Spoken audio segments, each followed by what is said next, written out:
এটা ভারতের general knowledge হিসাবে থাকবে, ইতিহাস হিসাবে থাকবে, ভূগোল হিসাবে থাকবে, বিজ্ঞান হিসাবে থাকবে, এডুকেশন হিসাবে থাকবে, যেটা মাধ্যমিক পরীক্ষায় পরবর্তীকালে মাধ্যমিকে সিলেবাসে থাকতে পারে, উচ্চ মাধ্যমিকের সিলেবাসে থাকতে পারে, এবং যে কোনো চাকরির পরীক্ষায় সরকারি চাকরি বলুন, বেসরকারি চাকরি বলুন, স্টেট গভর্নমেন্ট বলুন, আপনি সেন্ট্রাল গভর্নমেন্ট বলুন, ব্যবসা বাণিজ্য ক্ষেত্রে, শিল্পর ক্ষেত্রে, কম্পিউটার নিয়ে যে কোনো বিষয় সাধারণ জ্ঞান হিসাবে আপনার, আমাদের সবার, বড়দেরও, দাদা দিদিদেরও, বাচ্চা থেকে শুরু করে 60 বছরের বুড়া সবার, শিক্ষকদের, স্টুডেন্টদের সকলের এটা জানা উচিত, সাধারণ নাগরিকদেরও জানা উচিত, এমনকি গৃহবধূদেরও জানা উচিত, এমনকি আমাদের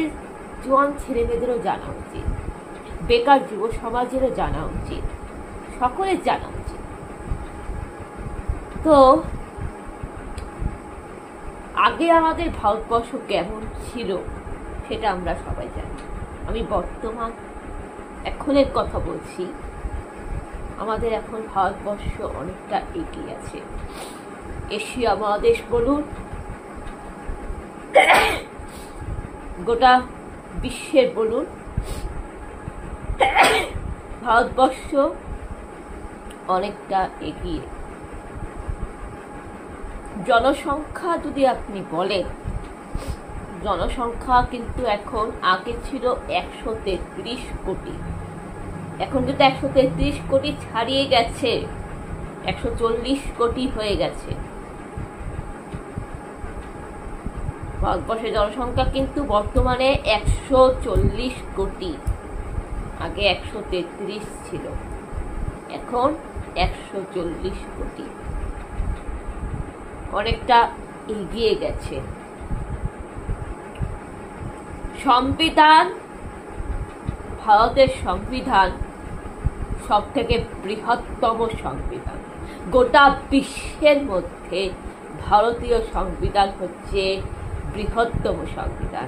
এটা ইতিহাস বলে, এটা রাষ্ট্রবিজ্ঞান বলে, এটা ভূগোল বলে, এটা এডুকেশন বলে, এটা জেনারেল নলেজ বলে, যে ভারতীয় সংবিধান গোটা বিশ্বে যতগুলি সংবিধান রয়েছে তার মধ্যে প্রথম স্থানে রয়েছে এবং বৃহত্তম সংবিধান। গোটা বিশ্ব জুড়ে সংবিধানে ভারতবর্ষ প্রথম স্থানে আছে। গণতন্ত্র দিক থেকে, গণতান্ত্রিক দেশ হিসাবে ভারত গোটা বিশ্বে প্রথম স্থানে রয়েছে। জনসংখ্যার নিরিখে ভারত গোটা বিশ্বে প্রথম স্থানে রয়েছে। ভারতবর্ষের যতগুলি রাস্তা রয়েছে পৃথিবীর কোথাও কোনো রাস্তা নেই। তাই রাস্তাগুলি নিয়ে সড়ক নেটওয়ার্কে ভারত সেকেন্ড স্থানে রয়েছে, দ্বিতীয় স্থানে রয়েছে ভারত।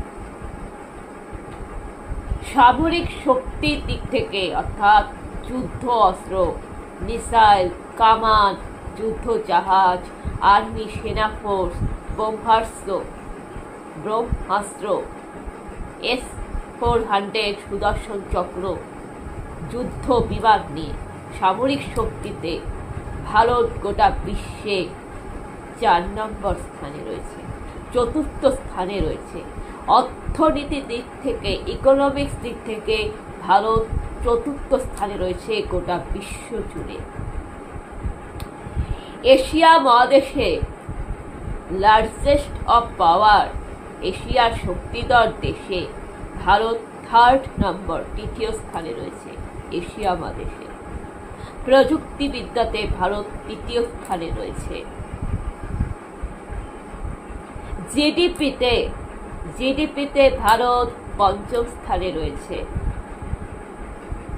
আর চন্দ্রযান অভিযান, যেটা ইসরো থেকে চন্দ্রযান 2 গেছিল, সেই চন্দ্রযান 2 চাঁদের যে দক্ষিণ মেরুতে নেমেছিল, সেই দক্ষিণ মেরুতে কিন্তু কোনো দেশ যায়নি, কোনো আমেরিকা, রাশিয়া, চীন, কোনো দেশ কিন্তু চাঁদের দক্ষিণ মেরুতে যায়নি। ভারতবর্ষই কিন্তু প্রথম, অর্থাৎ ইতিহাসে প্রথম চন্দ্রযান-2 অভিযানে দক্ষিণ মেরুতে পা রাখার জন্য ভারত প্রথম স্থান দখল করেছে, যেখানকার নাম দেওয়া হয়েছিল শিব শক্তি। যে স্থানের নাম দেওয়া হয়েছিল শিব শক্তি। এবং সেই চন্দ্রযান অভিযানটার তার নাম ছিল বিক্রম। বিক্রম প্রথমে ভারত থেকে বিক্রমই সেই দক্ষিণ মেরুতে পা রেখেছিল, যা পৃথিবীর কোনো দেশ পা রেখেনি। সবাই কিন্তু চাঁদে গেছে, সবাই কিন্তু চাঁদের মাটিতে পা রেখেছে।